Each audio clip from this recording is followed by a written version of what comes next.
Hello everyone, इस video में हम डिस्कस करेंगे क्लास 10 फिजिक्स के एक चैप्टर मशीन से रिलेटेड कुछ इंपॉर्टेंट न्यूमेरिकल प्रॉब्लम्स जो कि आपको बोर्ड एग्जाम्स में पूछे जा सकते हैं। तो चलिए स्टार्ट करते हैं। फर्स्ट क्वेश्चन आपके पास है, the below figure shows the combination of a movable pulley P1 and a fixed pulley P2 used for lifting up a load W। तो यहाँ पे आपके पास क्वेश्चन है, state the function of the fixed pulley P2। तो fixed pulley आप देख सकते हो, this is your fixed pulley P2 और ये आपके पास मूवेबल पुली है P1 जो कि लोड W को उठा रही है।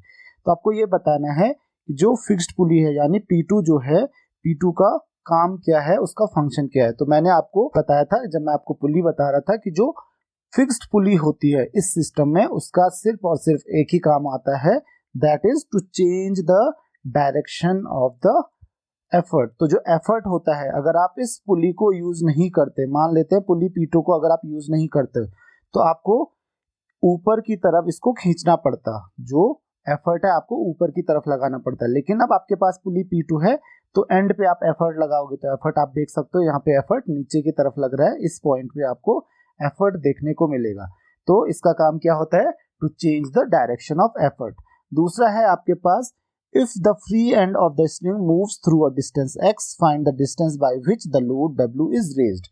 तो लोड W कितना डिस्टेंस रेज करेगा अगर इस एंड को, जो आपका फ्री एंड है, ये इसको अगर आप कितना x डिस्टेंस मूव करते हो। तो आपको ऑलरेडी पता है, ये मैंने आपको बताया था कि अगर x डिस्टेंस मूव करते हो तो पूरा का पूरा जो आपकी स्ट्रिंग है वो x डिस्टेंस मूव करेगी ऑब्वियसली। तो यहाँ पे देखिए, अगर x डिस्टेंस मूव करेगी तो ये x/2 इस तरफ से करेगा और x/2 इस तरफ से करेगा। तो इसीलिए जो लोड होगा वो कितना डिस्टेंस मूव करेगा, that is x/2। Third question आपके पास इसमें आता है, calculate the force to be applied. तो सी पॉइंट हम यहाँ पे मान लेते हैं। तो ये कह रहा है, just raise the load W equal to 20 kgf। Load कितना है हमारे पास, 20 kgf।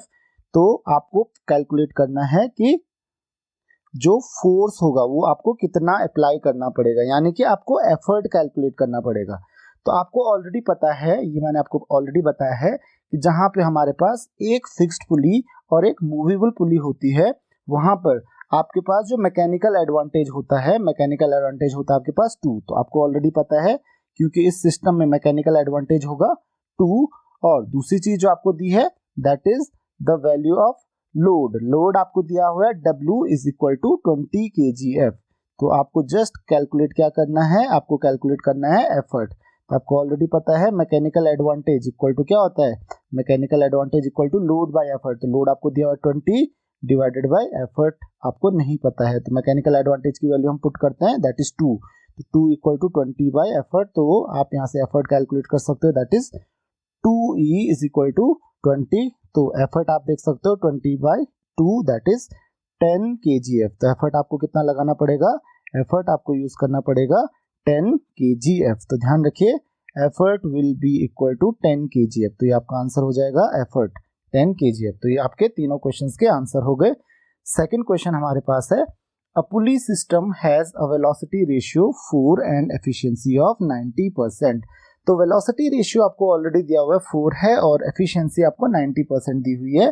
Calculate the mechanical advantage. तो आपको ऑलरेडी पता है मैकेनिकल एडवांटेज इक्वल टू क्या होता है, वेलोसिटी रेशियो इनटू एफिशिएंसी, और efficiency into velocity ratio.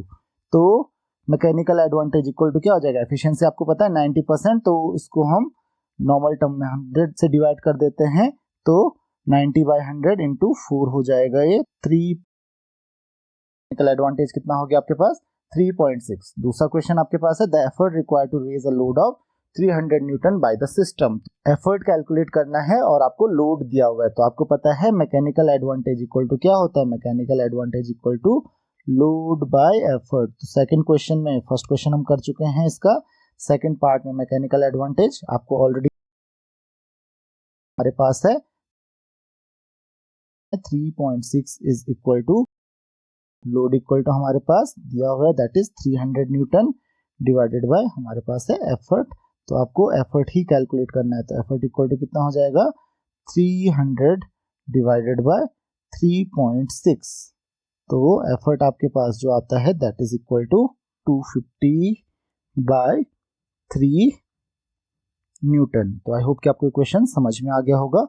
Next question आपके पास है, A uniform meter scale is kept in equilibrium when support at the 60 centimeter mark and a mass m is suspended from the 90 centimetre mark as shown in figure. तो आपको figure दिख रहा है यहाँ पे 90 सेंटीमीटर पे आपने मास m रखा हुआ है और जो आपके पास 60 सेंटीमीटर है यहाँ पे आपने एक फलक्रम रखा हुआ है, इस पे आपने इसको फिक्स किया हुआ है।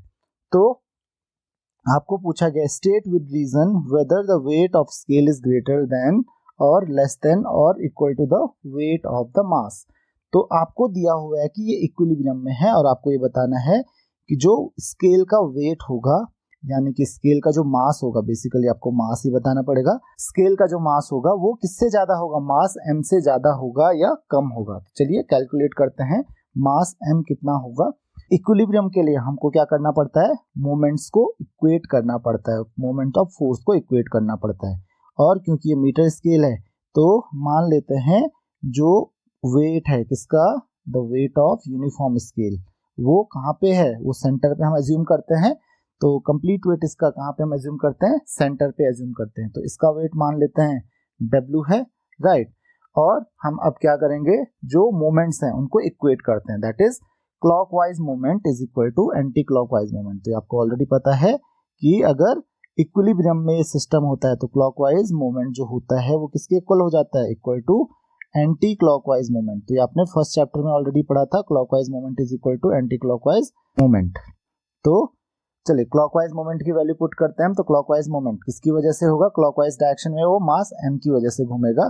तो क्लॉकवाइज मोमेंट कितना हो जाएगा, that is equal to m into g, right, 30 centimetre. तो ये 30 सेंटीमीटर का हम डिस्टेंस लिख लेंगे यहाँ पे, क्योंकि जो m मास है वो कितने डिस्टेंस पे हैंग हो रहा है, जिस पॉइंट के अबाउट रोटेट कर रहा है उस पॉइंट से हम डिस्टेंस चेक करते हैं। तो दैट इज 30 सेंटीमीटर, 60 और 90 के बीच का आप डिस्टेंस देखोगे, that is 30 centimetre equal to small m into G, ये इसका वेट हो जाएगा स्केल का। और ये कितने डिस्टेंस पे है, सेंटर से आप देख सकते हो जो 60 सेंटीमीटर मार्क है वो 50 सेंटीमीटर से कितने डिस्टेंस पे है, 10 डिस्टेंस पे है। तो अब आप यहाँ पे कैलकुलेट कर सकते हो। तो यहाँ पे आप g से g को कैंसिल कर दीजिए, तो आपको जो वैल्यू मिलेगी, आपको पूछा जा रहा है कि state with the reason whether weight of the scale is greater than और लेस देन, कौन ज्यादा होगा, स्केल का वेट ज्यादा होगा या मास m ज्यादा होगा, राइट। तो यहाँ पे आपको सीधा सीधा दिख रहा है, 10 से आप 30 को कैंसिल कर सकते हो। तो m इक्वल टू आ रहा है हमारे पास 3m। तो आप क्या कह सकते हो, mass of scale is 3 times the mass m। तो स्केल का जो मास होगा वो मास m से 3 टाइम्स ज्यादा होगा। और रीजन पूछा जा रहा है कि ऐसा क्यों होगा, तो आपको ऑलरेडी पता है क्योंकि हमारे पास मोमेंट्स इक्वल हैं, तो जो मास जितना नजदीक होगा उसको उतना ज्यादा होना पड़ेगा। तो इसीलिए क्योंकि कौन सा मास ज्यादा क्लोज है एक्सिस ऑफ रोटेशन के, that is wait of scale, तो इसीलिए वेट ऑफ स्केल को ज्यादा होना पड़ेगा। तो आई होप कि आपको ये क्वेश्चन समझ में आ गया होगा। नेक्स्ट क्वेश्चन हम डिस्कस करेंगे। नेक्स्ट क्वेश्चन हमारे पास है, a man can open a nut by applying a force of 150 Newton by using a lever handle of 0.4 meter. What should be the length of the handle if he is able to open it by applying a force of 60 Newton? तो देखिए same question है हमारे पास, यहाँ पे पूछा जा रहा है a man can open a nut by applying a force of 150 Newton, right. Force कितना अप्लाई कर रहा हो, 150 न्यूटन, और जो लेंथ है हैंडल की वो कितना है, 0.4 मीटर। ओके, तो अगर आप चाहते हो कि ये इसको कितने से ओपन कर ले, केवल 60 न्यूटन से ओपन कर ले, तो उसके लिए लेंथ कितनी होनी चाहिए। तो यहाँ पे भी हम क्या करेंगे, यहाँ पे भी हम मोमेंट्स को इक्वेट करेंगे। तो मोमेंट ऑफ फोर्स आपको पता है दैट इज 150 इंटू 0.4, ये मोमेंट ऑफ फोर्स हो जाएगा, that is force into distance जो लेंथ है इक्वल टू 60 न्यूटन। उस समय लेंथ नहीं पता तो मान लेते हैं कि उसको x मीटर लेंथ चाहिए होगी। तो x इक्वल टू क्या हो जाएगा, यहाँ से आप देख सकते हो that is 150 into 0.4 divided by 60। तो यहाँ से आप कैंसिल कर सकते हो। तो x इक्वल टू 1 मीटर, तो आपके पास आंसर क्या हो जाएगा यहाँ पे 1 मीटर। तो 1 मीटर का अगर आपके पास क्या हो, लेवर का हैंडल हो, तो आपको फोर्स है वो केवल 60 न्यूटन अप्लाई करना पड़ेगा। तो आई होप ये क्वेश्चन भी आपको क्लियर हो गया होगा। नेक्स्ट क्वेश्चन आपके पास है, the diagram below shows a lever in use. तो यहाँ पे आपको एक डायग्राम दिख रहा है, to which class the lever belongs. तो आपको ऑलरेडी बताया गया है, यहाँ पे आपको क्या देखना है, यहाँ पे फलक्रम, एफर्ट इस एंड पे और बीच में क्या है, लोड है। तो आपको ऑलरेडी बताया गया है अगर लोड बीच में होता है तो ये कौन सा क्लास का लेवर होता है, दैट इज क्लास 2 लेवर। तो यहाँ पे पहले क्वेश्चन का तो आपको डायरेक्ट आंसर मिल गया, दैट इज क्लास 2 लेवर। तो ये कौन सा लेवर होगा, क्लास 2 का लेवर होगा। दूसरा आपको दिया हो गया distance if F A equal to 40 centimetre. तो एफ ए दिया हुआ है आपको 40 सेंटीमीटर और दूसरा ए बी इक्वल टू दिया हुआ है आपको कितना centimetre, A B equal to दिया हुआ है आपको 60 सेंटीमीटर, राइट। तो एफ बी इक्वल टू क्या होगा, तो आपको एडवांटेज, मैकेनिकल एडवांटेज कैलकुलेट करना पड़ेगा। तो मैकेनिकल एडवांटेज का फॉर्मूला आपको ऑलरेडी पता है, गलत मत कीजिएगा प्लीज। यहाँ पे मैंने आपको ऑलरेडी बताया था कि मैकेनिकल एडवांटेज एम ए जो होता है, मैकेनिकल एडवांटेज इक्वल टू वो होता है आपके पास effort arm by load arm. तो एफर्ट आर्म आपको मैंने बताया था फलक्रम से एफर्ट के बीच का डिस्टेंस, यानी कि एफ बी होगा। आप ए बी मत लिख लीजिएगा गलती से, तो that is F B upon जो लोड आर्म होती है, लोड आर्म यानी कि फलक्रम से लोड का डिस्टेंस यानी कि एफ ए, तो that is equal to F A. तो F B by F A, तो एफ बी आप देख सकते हो, एफ बी हो गया 60 प्लस 40 यानी कि 100 centimetre divided by F A आपके पास है 40 सेंटीमीटर। तो एफर्ट बाय लोड आर्म, तो दैट इज इक्वल टू, ध्यान रखिए दैट इज इक्वल टू 2.5। तो यहाँ पे प्लीज गलती मत कीजिए, यहाँ पे मैकेनिकल एडवांटेज आ गया 2.5। आप गलती से 60/40 मत लिख लेना। एफर्ट आर्म जो होती है वो फलक्रम और एफर्ट के बीच का डिस्टेंस होता है एफर्ट पॉइंट के, और लोड आर्म जो होता है that is distance between fulcrum and load point. तो आई होप कि आपको इस क्वेश्चन भी समझ में आ गया होगा। नेक्स्ट क्वेश्चन हमारे पास है, अ कुली is pushing a box weighing 1500 Newton up an inclined plane 7.5 meter long on a platform। तो आपको एक inclined plane दिया हुआ है, ओके, और ये कितना मीटर है, 2.5 मीटर हाइट पे है, और यहाँ पे जो डिस्टेंस है दैट इज 7.5 मीटर का इंक्लाइन प्लेन है। तो आपको पूछा गया है calculate the mechanical advantage of the incline plane. तो इंक्लाइन प्लेन से आपको जो मैकेनिकल एडवांटेज मिल रहा है वो कितना मिल रहा है। तो अब इसको हम कैसे करेंगे, तो वेट आपको ऑलरेडी दिया हुआ है, वेट आपको दिया हुआ है 1500 न्यूटन। तो यहाँ पे एक चीज आपको पता होनी चाहिए that is work done, work कितना करेगा वो। तो वर्क डन आपको ऑलरेडी पता है, वर्क डन दोनों केस में बराबर होगा। तो इसके लिए आपको ऑलरेडी पता है जो वर्क होगा that is weight into displacement. तो वेट कितना है, फोर्स इंटू डिस्प्लेसमेंट होता है। तो यहाँ पे लोड आपको दिख रहा है 1500 न्यूटन है, तो 1500 इंटू डिस्प्लेसमेंट कितना हुआ है इसका, जो परपेंडिकुलर डिस्प्लेसमेंट हुआ है that is weight into height कितनी है, दैट इज 2.5 इक्वल टू क्या हो जाएगा, यहाँ पे हमने एफर्ट इस तरफ लगाया, तो एफर्ट, ये एफर्ट इंटू डिस्प्लेसमेंट कितना हो रहा है इस डायरेक्शन में, दैट इज 7.5। तो इसको बराबर रख दो, that is equal to effort into 7.5। तो सबसे पहले हम यहाँ से एफर्ट कैलकुलेट कर सकते हैं बहुत इजीली। तो आप चाहो तो यहाँ से एफर्ट इजीली कैलकुलेट कर लो। तो एफर्ट इक्वल टू कितना हो जाएगा, एफर्ट इक्वल टू होगा हमारे पास 1500 इंटू 2.5 डिवाइडेड बाय 7.5। तो यहाँ से ये हो जाएगा 500 न्यूटन, राइट। तो एफर्ट आपको मिल गया 500 न्यूटन। और अब आपके पास एक छोटा सा काम है मैकेनिकल एडवांटेज। तो मैकेनिकल एडवांटेज इक्वल टू आपको ऑलरेडी पता है that is equal to load by effort, that is 1500, बार बार मैं फॉर्मूला नहीं लिख रहा हूँ, बाय 500, तो दैट इज इक्वल टू 3। यहाँ पे मैं आपको एक शॉर्टकट भी बता सकता हूँ। शॉर्टकट तरीके से अगर आप कैलकुलेट करना चाहते हो तो that is equal to distance moved by effort. अगर दोनों केसेस में, क्योंकि अगर वर्क सेम होता तो जो आपका मैकेनिकल एडवांटेज होता है distance moved by effort that is 7.5 metre divided by distance moved by load. तो लोड जो है वो 2.5 हाइट पे जा रहा है, तो that is equal to 7.5 divided by 2.5। तो आप डायरेक्ट यहाँ से कर सकते हो। इसका नेक्स्ट पार्ट है calculate the effort applied by the coolie. तो एफर्ट मैं आपको ऑलरेडी कैलकुलेट करके बता चुका हूँ, दैट इज इक्वल टू 500। तो 500 क्या हो जाएगा, एफर्ट हो जाएगा 500 न्यूटन, राइट, ये हमने पहले ही कर लिया। और थर्ड है आपके पास in actual practice the coolie needs to apply more effort than calculated, give one reason why you think the coolie needs to apply more effort। तो एक रीजन बताइए। आपको ऑलरेडी पता है कि प्रैक्टिकली कूली को ज्यादा फोर्स लगाना पड़ेगा, और कूली को ज्यादा फोर्स क्यों लगाना पड़ेगा, क्यों एफर्ट ज्यादा लगाना पड़ेगा, क्योंकि जो आपके पास सरफेस होता है, surface is not frictionless, so therefore it has to apply extra effort to overcome the friction, क्योंकि फ्रिक्शन का फोर्स भी तो लगेगा, तो फ्रिक्शनल फोर्स को ओवरकम करने के लिए इसको एक्स्ट्रा एफर्ट लगाना पड़ेगा। तो फ्रिक्शनल फोर्स को तो हम कैलकुलेट करते ही नहीं है, तो इसीलिए एक्स्ट्रा एफर्ट क्यों लगाना पड़ेगा, ज्यादा एफर्ट क्यों लगाना पड़ता है फ्रिक्शन को ओवरकम करने के लिए। So I hope you have understood this question. Next question हमारे पास है, a block and tackle system of pulley has a velocity ratio 4, draw a label diagram of the system indicating clearly the points of application and direction of load and effort. तो यहाँ पे मैंने पूरा नहीं लिखा, यहाँ पे लोड एंड एफर्ट होगा। तो आपको बोला गया है कि एक ब्लॉक एंड टैकल सिस्टम है, उसका वेलोसिटी रेशियो 4 है। तो ध्यान रखिए ब्लॉक एंड टैकल सिस्टम है, तो आपको डायग्राम बनाना है। तो सबसे पहले हम डायग्राम देखते हैं कि डायग्राम इसका कैसे बनेगा। ये मैंने आपके साथ ऑलरेडी डिस्कस किया है कि एक डायग्राम जिसमें वेलोसिटी रेशियो 4 होता है, उसमें 4 पुलीज होती हैं। ये आपके पास पुली सिस्टम हो गया जहां पे आपके पास ब्लॉक एंड टैकल होगा, तो यहाँ पे 4 पुलीज होंगी जिसका वेलोसिटी रेशियो होता है 4। तो इस तरीके से आप डायग्राम बना सकते हो, ये मैंने आपके साथ ऑलरेडी डिस्कस किया हुआ है। तो आई होप कि आपको ये क्वेश्चन समझ में आ गया होगा। सेकंड पार्ट है इसका, what is the value of mechanical advantage of the given pulley system if it is an ideal pulley. तो आपको पता है आइडियल पुली होगी तो मैकेनिकल एडवांटेज का फॉर्मूला क्या होता है, that is efficiency into velocity ratio. तो एफिशिएंसी उसकी होती है 100% यानी कि 1, तो मैकेनिकल एडवांटेज इक्वल टू कितना हो जाएगा 1 इंटू वेलोसिटी रेशियो जो कि है 4। तो मैकेनिकल एडवांटेज भी कितना हो जाता है इसके लिए 4, तो इसका मैकेनिकल एडवांटेज हो जाएगा 4। बहुत ही इजी क्वेश्चन ये आपके पास है।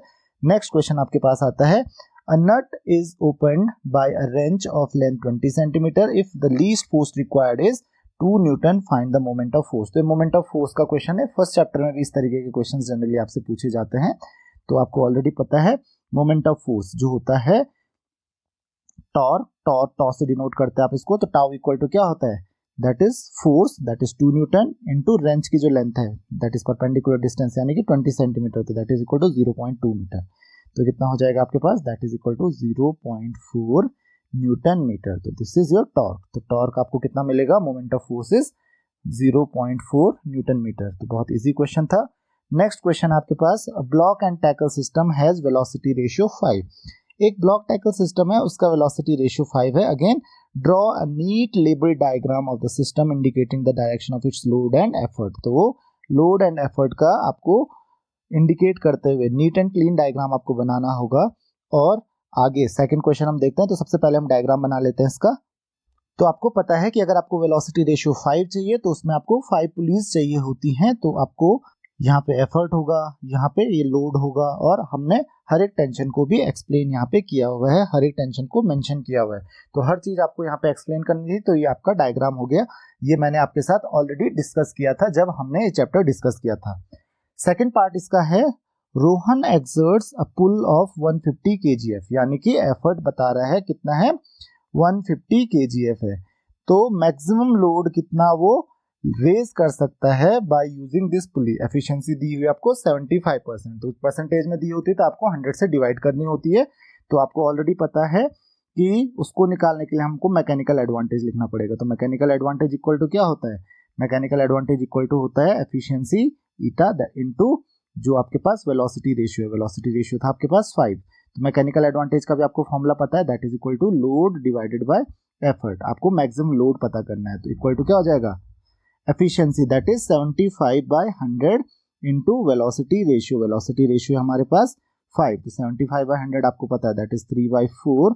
तो लोड आपको कैलकुलेट करना है डिवाइडेड बाय एफर्ट की वैल्यू आपको ऑलरेडी दी है, that is 150 is equal to 15/4।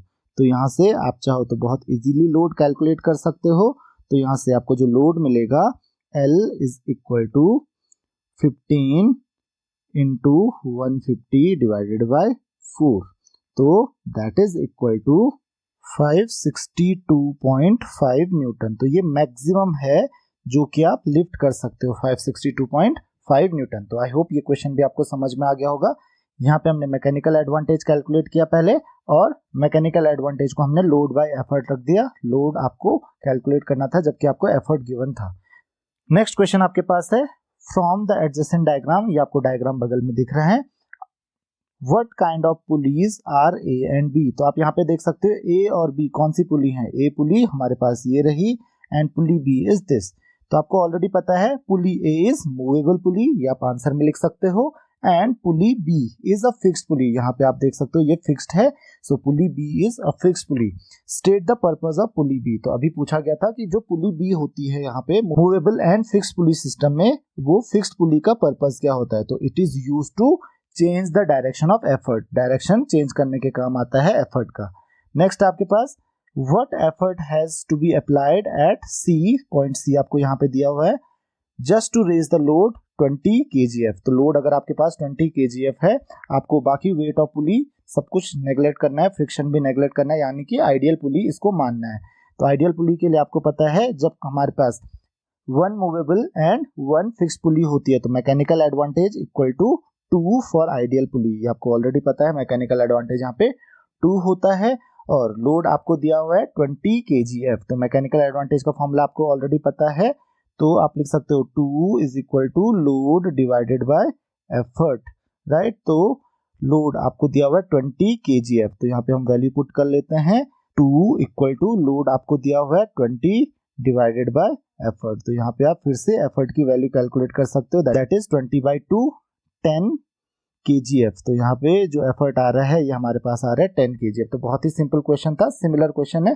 Next question हमारे पास है, a pulley system has 3 pulleys, a load of 120 newton is overcome by applying an effort of 50 newton, तो 50 न्यूटन का एफर्ट हम लोगों ने अप्लाई किया, calculate the mechanical advantage and efficiency of this system, तो हमको क्या कैलकुलेट करना है, मैकेनिकल एडवांटेज और एफिशिएंसी। तो पहले मैकेनिकल एडवांटेज हम कैलकुलेट करते हैं, so what is the value of mechanical advantage, तो मैकेनिकल एडवांटेज इक्वल टू हमारे पास हो जाएगा लोड यानी कि 120 डिवाइडेड बाय एफर्ट, एफर्ट हमारे पास दिया हुआ है 50 न्यूटन, तो मैकेनिकल एडवांटेज हमको मिल रहा है 2.4, राइट।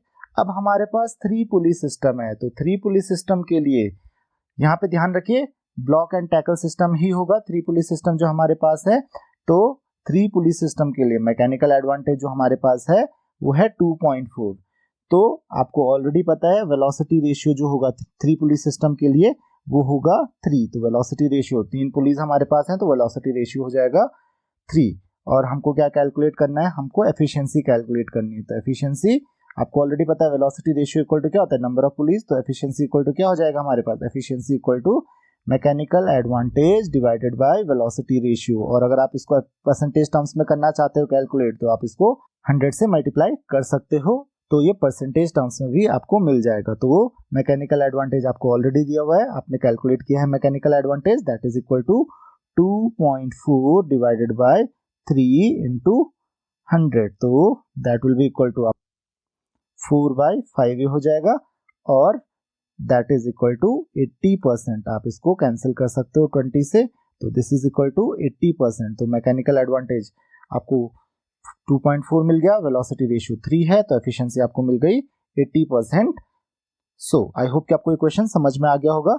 नेक्स्ट क्वेश्चन हमारे पास है, a boy uses a single fixed pulley to lift a load of 50 kgf to some height, another boy uses a single movable pulley to lift the same load at same height, compare the effort applied by the a reason to support your answer। तो सबसे पहले हमारे पास क्या क्या दिया हुआ है, एक लोड है 50 kgf, ओके, तो फर्स्ट बॉय है वो सिंगल फिक्स्ड पुली यूज करता है, ओके, तो आपको ऑलरेडी पता है सिंगल फिक्स्ड पुली के लिए फर्स्ट बॉय की कंडीशन को हम एक तरफ करते हैं, तो आपको ऑलरेडी पता है कि जो मैकेनिकल एडवांटेज है सिंगल फिक्स्ड पुली में वो 1 होता है, तो आपको ऑलरेडी पता है mechanical advantage equal to load by effort, तो सिंगल फिक्स पुली के केस में मैकेनिकल एडवांटेज 1 हो जाएगा, लोड होगा 50 बाय एफर्ट, तो यहाँ पे एफर्ट कितना आ गया आपके पास 50 kgf, तो एफर्ट भी कितना आएगा फर्स्ट के लिए 50 kgf।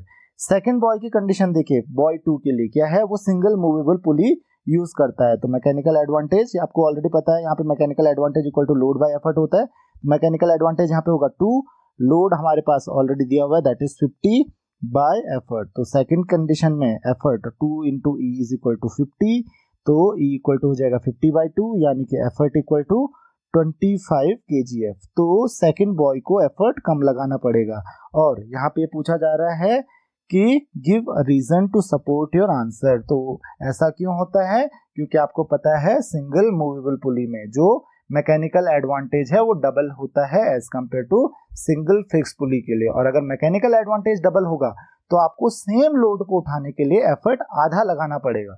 तो आई होप ये क्वेश्चन समझ में आ गया होगा आपको।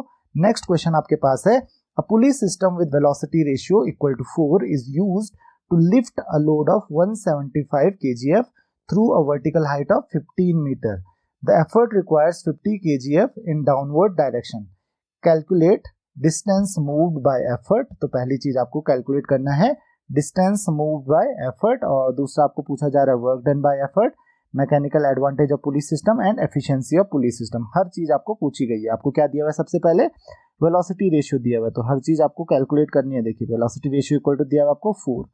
उसके अलावा आपको और क्या दिया हुआ है, लोड दिया हुआ है, लोड इक्वल टू दिया हुआ है आपको 175 kgf। तीसरी चीज आपको जो दी हुई है, through a vertical height of 15 metre, तो आपको h इक्वल टू दिया हुआ है 15 मीटर, इतना डिस्टेंस हमने मूव किया है इसको। Effort required is 50 kgf in the downwards direction. तो एफर्ट जो आपको लग रहा है, एफर्ट आपको लग रहा है 50 kgf। ओके, जी की वैल्यू इसने ऑलरेडी 10 दी है, तो नो प्रॉब्लम, जी की वैल्यू की हमको बहुत ज्यादा जरूरत नहीं पड़ेगी। तो डिस्टेंस आपको सबसे पहले कैलकुलेट करना पड़ेगा कि एफर्ट ने कितना डिस्टेंस मूव किया है। तो सबसे पहले हमको वेलोसिटी रेशियो क्योंकि ऑलरेडी दिया हुआ है, तो वेलोसिटी रेशियो का फॉर्मूला यूज करके फर्स्ट पार्ट हम कैलकुलेट कर सकते हैं। तो वेलोसिटी रेशियो इक्वल टू क्या होता है, distance moved by effort divided by distance moved by load. तो ये फॉर्मूला हम यूज कर सकते हैं।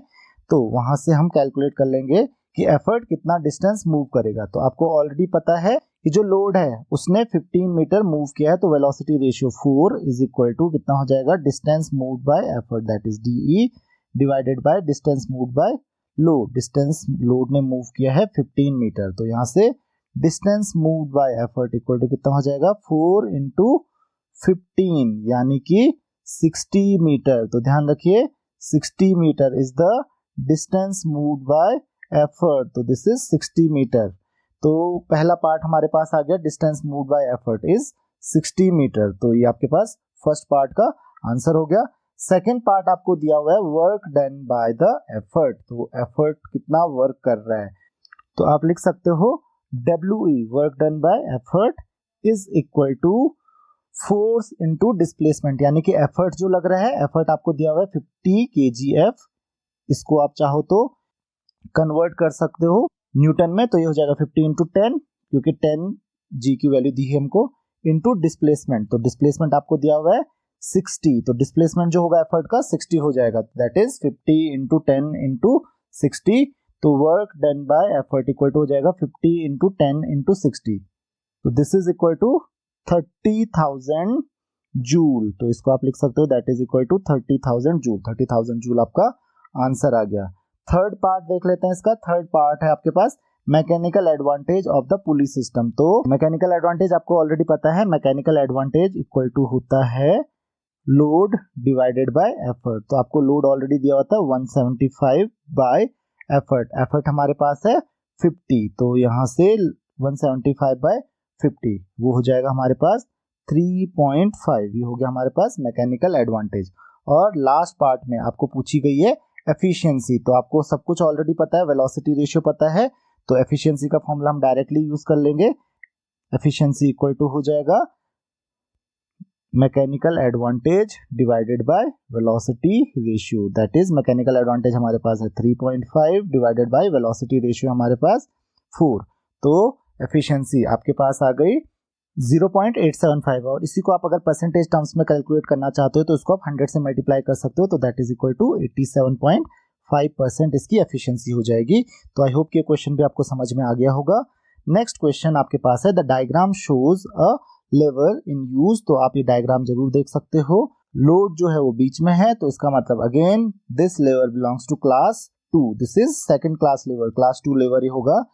सेकंड आपके पास पार्ट है, without changing the dimension of lever if load is shifted toward the fulcrum.